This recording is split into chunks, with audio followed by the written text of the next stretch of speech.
In 1995, the BBC broadcast one of the most famous and you could say controversial interviews in British history. Princess Diana sat alone in a dark room, spotlit, vulnerable and visibly distressed, and told the world about her marriage, her fears and her isolation.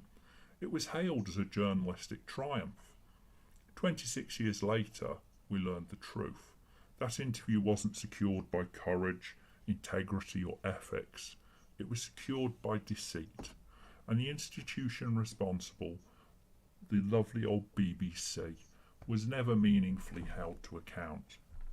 The Panorama interview changed everything. It damaged a marriage, it altered public perceptions, it intensified press intrusion, it deepened Diana's isolation. This wasn't just television, it reshaped real people's lives.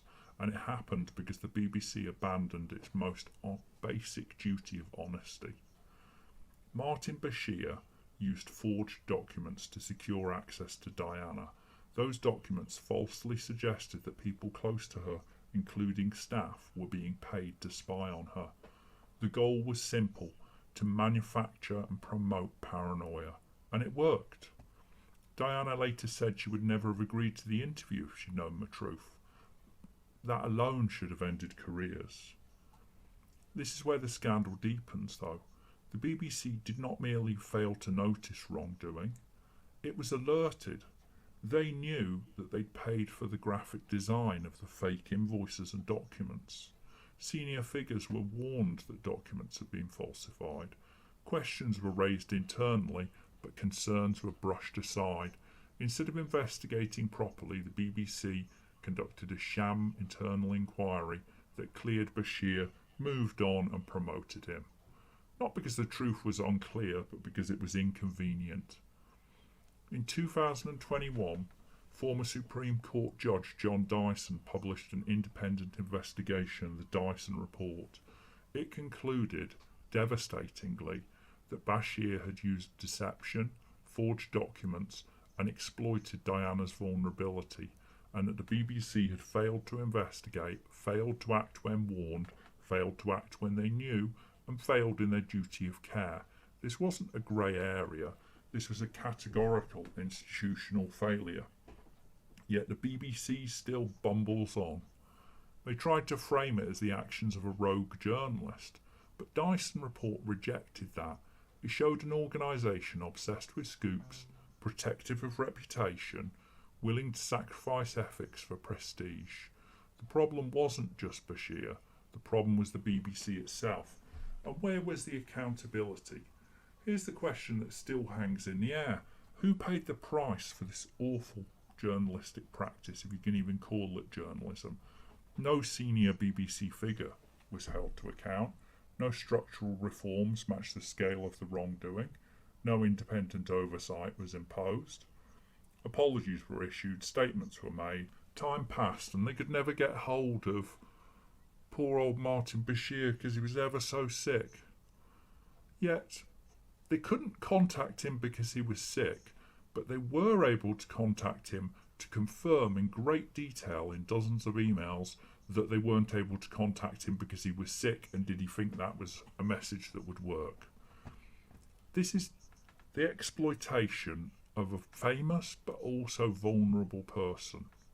The moral core of this scandal is that Diana was isolated under immense pressure, subject to constant surveillance, emotionally fragile, and the BBC saw this as an opportunity. What do mere mortals hope for at the hands of the BBC? Public service broadcasting does not get a free pass to exploit vulnerability for ratings. If anything, it carries a higher responsibility. And it matters now, because it's not just about the past, it's about trust. The BBC constantly asks us to pay them money. And we should do that because we should trust its journalism, accept its moral authority, and fund it compulsorily. But trust isn't inherited, it's earned. And the Diana scandal shows that when the BBC fails, it expects forgiveness, not scrutiny.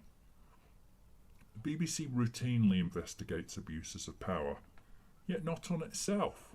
It demands accountability from politicians, but not from itself.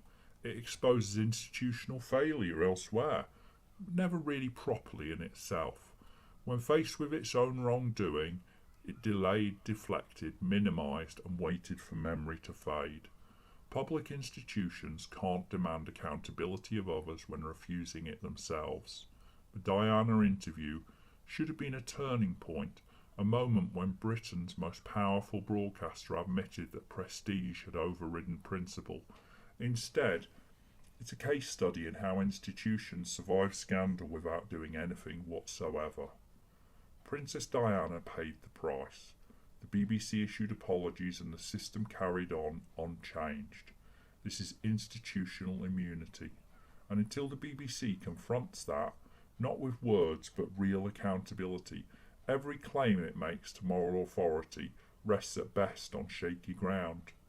We saw it this year with their willing editing to deliberately mislead.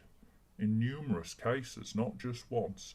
And again, they had an internal report and didn't like the answer, patted each other on the back, passed the brandy around, and everything went on as if nothing had mattered or changed, because they don't accept the uncomfortable truths that they like to highlight in other people. If you agree the BBC should be held to a higher standard, why don't you subscribe? We're going to be coming back for another one of their scandals very soon.